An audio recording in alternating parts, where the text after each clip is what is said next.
Hello everyone and welcome to this Magicka Sorcerer PvP build for the Morrowind patch.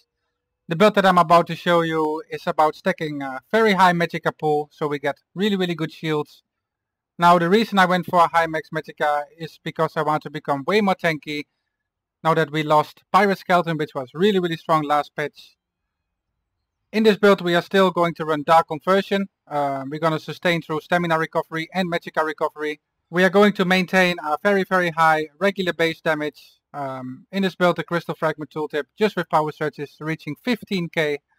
I've been playing the build in the last week a few times on stream and it's giving me a blast. It's a really good build this patch. I really like it. So let's start by going into the gear. So for the gear we are running 5 Amberplasm. This set is just way too good for the 5 piece. The Magicka recovery is really good. Just the Magicka recovery is worth it to run this set for, and the stamina recovery is just all extra. Now the stamina recovery is also sustained for us because we run Dark Deal. It's a really good combination together. So next to Amberplasm we're running 3 Willpower. We're gonna go over the enchantments in a second. Next to Willpower we're running a random resto stuff on the back bar because we want to increase spell damage. And on the main bar we're running a Maelstrom stuff. Now you can run a master stuff here, which will get you over 45k Magicka. You have to run an Infernal stuff though, because we run purely single target, besides our ultimate which is Shooting Star. So it's really good to have the fire stuff to boost our damage by 8%. You really need to have a fire stuff. Now then we're running 2 separate 1-piece Magicka Undaunted. You could go with 2 Infernal Guardian if you prefer. You will lose quite some Magicka, around 1.7, 1.8k because of all the percentages and stuff like that. So I like to run 2 times max Magicka to reach almost 44k, which makes my shields really strong. And I just really like the way this build is going now with this max Magicka. Our spell damage is still really okay. With power surge we go a little bit higher up, we go to almost 2.4k. So for the trades, I don't have the proper trades right now. I think the best way to go is 3 infused, all in the big pieces to stack more max Magicka. And on the small pieces you want to go with 4 impen. I currently have 1 Divines and 1 Well Fitted. Those 2 pieces you want to have impen too. So it's gonna take quite a bit to farm for the perfect trades, but that's always how it is. Now our rest of stuff will always be defending.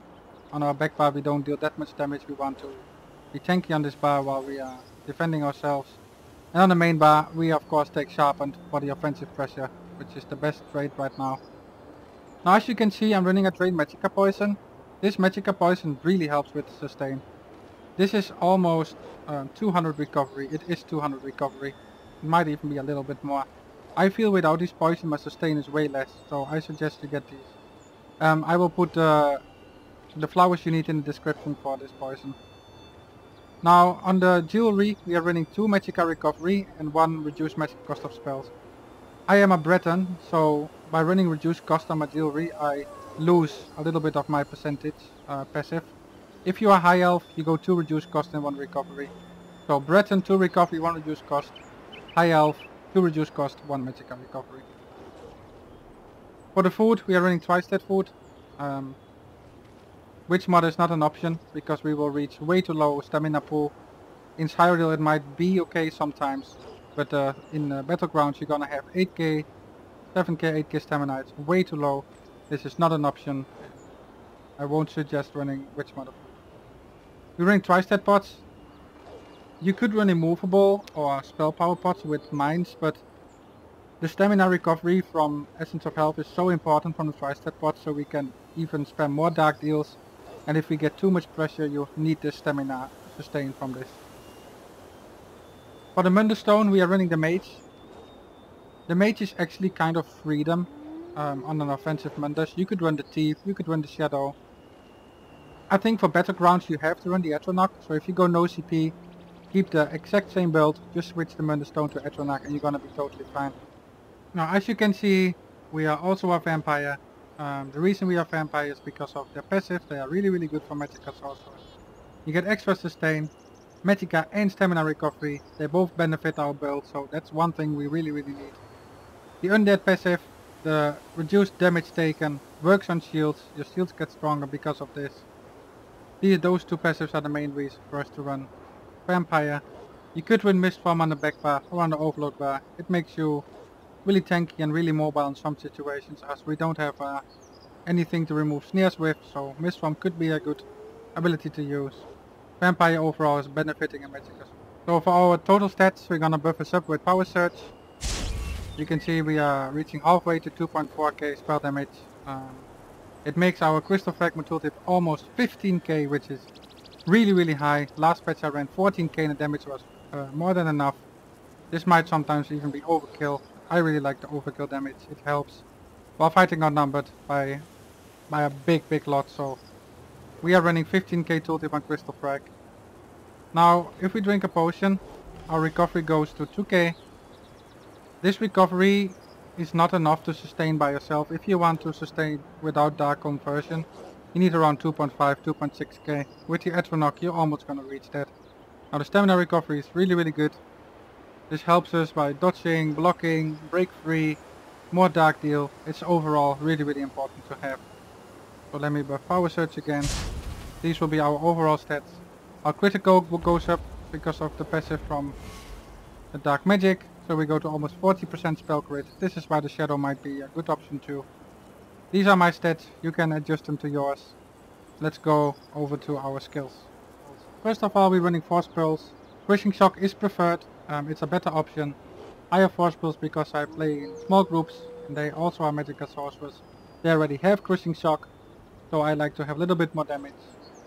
Crushing Shock is preferred and this is our main spammable DPS.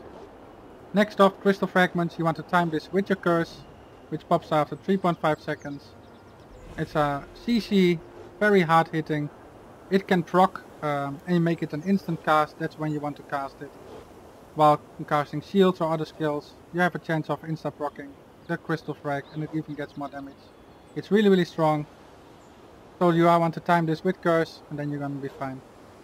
Next off we have Hardened Waard. This is our main shield. I have this on the main bar because I want to keep the pressure up at some moments while staying offensive. I don't want to bar swap to shield and lose all my pressure on the enemy that I had on them. It can really give you kills extra. Then we have Streak. We don't only use this for mobility, we also use this offensive, especially against Nightblades. It's really strong. When they are cloaking away from you and you have an indication of where they are, you streak them out of cloak, you keep the pressure up. Together with Hardened Waard you can stay on that bar as well. This is a really good combo to have together. And last we have Endless Fury. This is a really good execute. It's also a damage over time execute, or an execute you put on someone and it can pop 4 seconds after you put it on them. So you can time the Fury with the curse, with the hard hitting frag, sometimes even a Meteor. It has really good options. Now Meteor is our ultimate. The thing is, in the CP, as I'm gonna show you, there is a new passive, Master at Arms. This does not buff Soul Assault anymore. So the reason I don't run that anymore is just because of that the damage is too low. And while you are channeling that, you have to channel it way longer this patch and makes you vulnerable. So that's why I don't like it. So we're running Shooting Stance stats. The CC is really good for fighting couple enemies. If you fight one guy, you can really good curse him. You will shield up, get a frag proc, you meteor them with Streak, so you CC them for the meteor so they take the full damage and can't block it. Or they just take the full damage of it and then you frag them after with a Fury. It's just really good combos which I'm going to show you. This is our front bar. I wouldn't suggest anything over any skill. I know some people don't like Fury for Mage Slide, but I think it's stupid. Endless Fury is one of the best skills in the game for Magicka Sorcerer. This execute is so strong. And if you want to get kills in Battleground, you want this on your bar. So let's go over to our back bar. On the west bar we run Healing Waard. This skill, Healing Waard, is so underrated in my opinion. This is one of the top small group PvP healing abilities in the game. You can shield your friends, even if they are in mist form. In mist form you don't get heals, but the shield will be applied to them. This shield will be 75% more because they are mist form. Healing Waard is great healing. And when you're low HP, it just stacks up so high and you will become really tanky. Next off we have Dark Conversion, or Dark Conversation, how you want to talk it. This is one of the best abilities for Sock. Sustain wise, If you can get a time where you're not under pressure, you can cast this, you gain a lot of Magicka back, even heal up a little bit.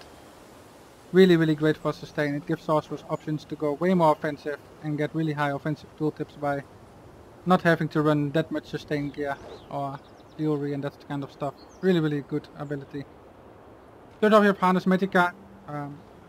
The higher the max Magicka, the stronger the return is on the Magicka. So because we run 44k Magicka, our Harness Magicka return is really, really high. It gives us really good sustain back, especially fighting multiple Magicka opponents who have dots and all this kind of stuff. Also a really strong shield together with Healing Ward and Hardened Ward. I know some are not playing with Harness. I wouldn't suggest you do. It's still really good for sustain. We run it on the back bar. Now, as I said before, we have Felicia's Curse. This is our timed ability. You put it on the enemy, it explodes after 3.5 seconds. This cannot be blocked. It's really, really good when you fight like people that block or reflect. You have Curse that can't be reflected, Force Build can't be reflected, Fury can't be reflected. So you have a really nice option to fight against people that have reflects. It's really, really nice. And last we have Power Surge. I run this over Entropy from Mage's Guild. You could run this as well if you want a little bit more recovery and max Magicka on the back bar. Because we have Meteor here, as you can see in my stats on the main bar. Oh, we just lost our food buff. On. We have 43.9, and because of the back bar not having a Mage's Guild, you go back to 43k, so you have a little bit of difference in max Magicka. If you run Entropy here, you won't have that problem. The thing with Power Surge is 33 seconds. It heals you really, really good. That's why we are running Power Surge over Entropy. And last we have Light's Champion. This is our oh shit ultimate on the back bar.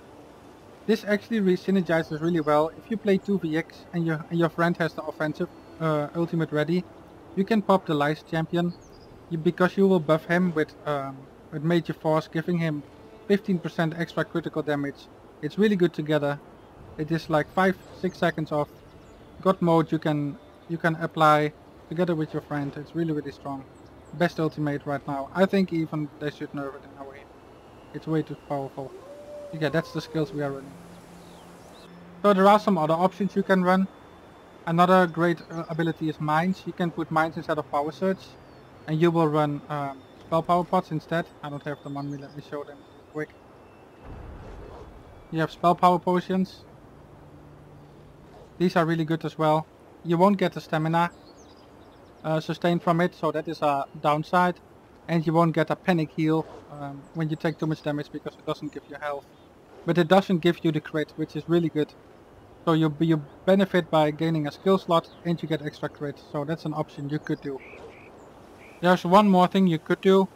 Instead of the Light Champion, you can create an Overload bar, which creates an extra abilities for you, where you can put stuff like Volcanic Rune, your Boundless, maybe your Power Surge here. If you have Mines on that, you can put Mines here. It gives you a little bit more utility, but for me the Restore Ult is too good to have, so that's why we're not running Overload, but that is an option if you prefer. I think we covered all the skills, so let's go over into our champion points. We're gonna start with the green tree, the tower. In the tower we have 40 points, 2 out of 5 into sprinting. We're sprinting sometimes. I like to have a few points in here. The middle one, we're gonna have 13% for our Magicka recovery, and we're gonna have 12% for our stamina recovery, so we have 64 into Alkahest and 56 into Mooncalf. Then in the shadow we have 40 to tumbling, so we get 16% extra for our roll dodge. We are also blocking sometimes, so the remaining points I put in Shadow Ward, which will help us a little bit on that. Then for the apprentice, this is our offensive champion 3. We're gonna run 36 into Spell Erosion, so we get just over 3k extra penetration. We're gonna run 51 into Elf Ward, so we get a flat 19% of extra increased critical damage and healing. We have 49 points into Elemental Expert, so we gain that 11%. In the Atronach, we only use Master at Arms. We're running 23% in here with 72 points. And we have no points, we actually have 2 points into Thaumaturge. This will buff our shooting star by a little bit for 1%. So we have, this is our blue CP. This Master at Arms is new in Morrowind. This buff is really, really strong. It makes us able to get these high tooltips as you saw before, the 15k crystal frag. We also get more penetration from the CP, so overall our damage is increased by quite a bit. Looking up to last patch, this is our blue CP. In our red CP, I have 19 in resistant. Resistance is like a flex slot, it really depends how much impen you have. If I would get 2 more impen, I don't really need the points in here, I can run a little bit less. You're running 40 in Ironclad to get 16% less damage from direct attacks, which is the counter passive to Master at Arms. Now in the middle one, we are running 37 into Hardy, 37 in Elemental Defender, so we get 9% less damage on average from every ability that is casting at us, and we get an extra 5% from damage over time effects by putting 11 points into Thick-Skinned. And the remaining points, 66 into Bastion, because we are relying on shields, we're gonna get 22% for that as well. So this is our CP. So that sums up the PvP build video. I hope you liked the video, I hope it helped you out. If you still have any questions left, you can ask them in the description. You can come to my live stream, you can ask them live. If you want to know when I'm live, make sure to follow me on Twitch. I will have my schedule in the description there. You can join the Discord, which I will notify when I stream and when I'm live. If you have any more questions, you can also ask them in Discord. I want to thank you all for watching this video. The next video I'm thinking about making is a Keep Defender build, which is purely AoE rage based. You can look up for that in a few days. Once again, thank you all for watching. See you next time.